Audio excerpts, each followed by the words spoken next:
Kisah Roro Mendut terjadi pada saat kerajaan Mataram Islam dipimpin oleh Sultan Agung. Dari beberapa versi cerita yang berkembang di masyarakat, tokoh Roro Mendut umumnya digambarkan sebagai gadis cantik yang dijadikan anak angkat oleh seorang nelayan bernama Kakek Siwo yang berasal dari desa pesisir Teluk Cikal, Pati, Jawa Tengah. Roro Mendut hendak dijadikan sebagai selir Adipati Pragola, pemimpin Kadipaten Pati.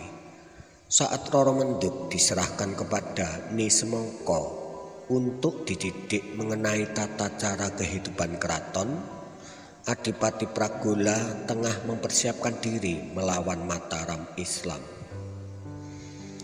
Ternyata Adipati Pragola mengalami kekalahan dan gugur dalam pemberontakannya, sehingga niatnya memperselir Roro Mendut gagal.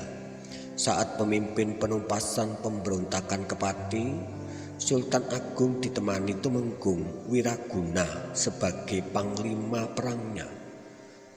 Setelah menumpas pemberontakan, Sultan Agung menjarah harta kekayaan dari Pati dan memperoleh banyak putri cantik, salah satunya adalah Roro Mendut. Roro Mendut kemudian diboyong ke Mataram, Yogyakarta dan diberikan Sultan Agung kepada Tumenggung Wiraguna sebagai hadiah. Tumenggung Wiraguna merupakan prajurit tangguh yang saat itu sudah berumur cukup tua, bahkan rambutnya beruban dan giginya mulai tanggal. Tumenggung Wiraguna sangat ingin menjadikan Roro Mendut sebagai istri. Bahkan Nyi Ageng Wiraguna turut menyampaikan lamaran suaminya. Namun Roro Mendut menolak dan terus melawan hingga Tumenggung Wiraguna merasa kesal. Tumenggung Wiraguna yang marah memberikan hukuman kepada Roro Mendut. Roro Mendut diharuskan membayar pajak kepada Mataram sebanyak 3 real dalam sehari, dan jika tidak sanggup maka akan dipaksa untuk menjadi istrinya. Hukuman tersebut diterima oleh Roro Mendut yang kemudian memutar otak agar dapat membayar pajak sesuai jumlah yang ditentukan. Roro Mendut akhirnya membuka sebuah warung rokok di pasar Prawiramantrem dengan meminta sedikit modal kepada Nyi Ageng Wiraguna.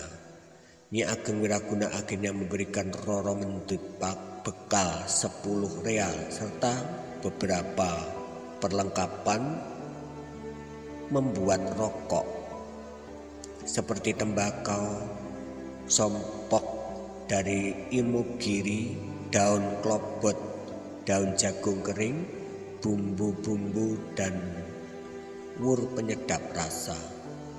Pembukaan usaha tersebut juga disetujui oleh Tumenggung Wiraguna dengan syarat warung Roro Mendut harus ditutupi tabir dengan rapat dan jangan sampai terlihat oleh orang-orang yang berlalu lalang. Roro Mendut juga tidak boleh menampakkan diri dan terus bersembunyi di belakang tirai. Dalam membuat rokok, Roro Mendut dibantu oleh abdi-abdi yang ditugaskan oleh Tumenggung Wiraguna. Meski dilarang menampakkan diri saat berjualan, Roro Mendut tetap bersolek dengan cantik. Ketika warung Roro Mendut dipenuhi oleh pria yang berniat membeli rokoknya, salah seorang dari mereka tiba-tiba menyikap tabir. Alhasil tampaklah Roro Mendut yang cantik. Orang tersebut kembali terkejut saat mengetahui harga 1 batang rokok di situ cukup mahal. Roro Mendut menjelaskan bahwa harga puntung rokoknya mahal karena telah ia hisap. Informasi itu membuat para pria berebut membeli puntung rokok yang dijual oleh Roro Mendut. Tanpa menghiraukan harganya lagi, mereka rela menghabiskan uang dan harta benda untuk sekedar membeli rokok Roro Mendut. Dalam sehari, Roro Mendut mampu memperoleh uang yang sangat banyak. Ia bahkan juga memperoleh barang-barang berharga lainnya hasil dari penukaran para pembeli. Setelah menghasilkan lebih dari cukup uang, Roro Mendut menemui Nyi Ageng Wiraguna dan menanyakan waktu yang ia perlukan untuk melunasi pajak yang dibebankan padanya. Nyi Ageng Wiraguna tidak berani memberikan keputusan, sehingga meminta Roro Mendut untuk menghadap suaminya. Mendengar Roro Mendut mampu menghasilkan uang banyak, Tumenggung Wiraguna berusaha memanfaatkannya. Tumenggung Wiraguna menaikkan jumlah pajak yang harus dibayarkan karena tetap tidak ingin dijadikan istri. Roro Mendut menuruti permintaan itu. Suatu ketika Roro Mendut berjumpa dengan Pronocitro, seorang lelaki tampan anak dari janda Singobarong. Mereka saling jatuh cinta sejak pandangan pertama. Suatu hari Pronocitro memerintahkan anak buahnya untuk membeli rokok Roro Mendut dalam jumlah sangat banyak. Selain menyiapkan rokok, Roro Mendut menitipkan surat untuk Pronocitro yang berisi kisahnya hingga bisa berada di Mataram. Setelah membaca surat dari Roro Mendut, Pronocitro menuruti permintaannya dan mulai menetap di Mataram. Bahkan hingga Tumenggung Wiraguna berniat untuk menjadikannya sebagai anak angkat.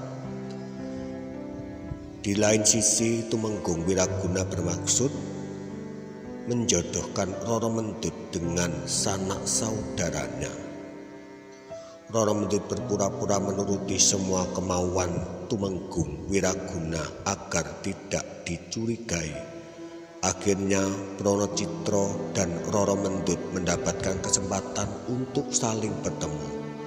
Pertemuan mereka berlangsung cukup mudah hingga suatu waktu Tumenggung Wiraguna meminta Pronocitro menghadap istana.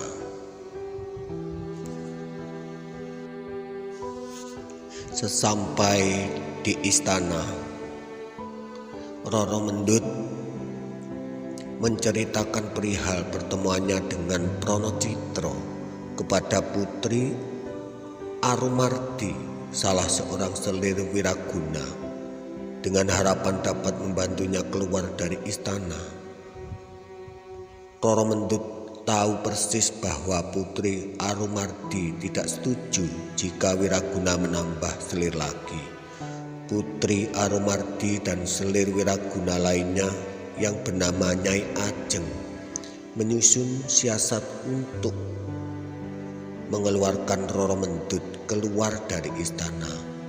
Bersama dengan Pronocitro, Roro Mendut berusaha untuk kembali ke kampung halamannya di Kadipaten Pati. Namun sungguh disayangkan, pelarian Roro Mendut dan Pronocitro diketahui oleh Wiraguna. Pasangan ini akhirnya berhasil ditemukan oleh para prajurit Wiraguna.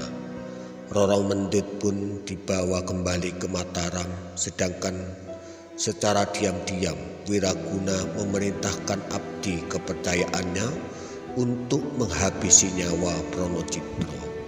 Alhasil, kekasih Roro Mendut itu tewas dan dikuburkan di sebuah hutan terpencil di Ceporan, Desa Gandu, terletak kurang lebih 9 km sebelah timur kota Yogyakarta.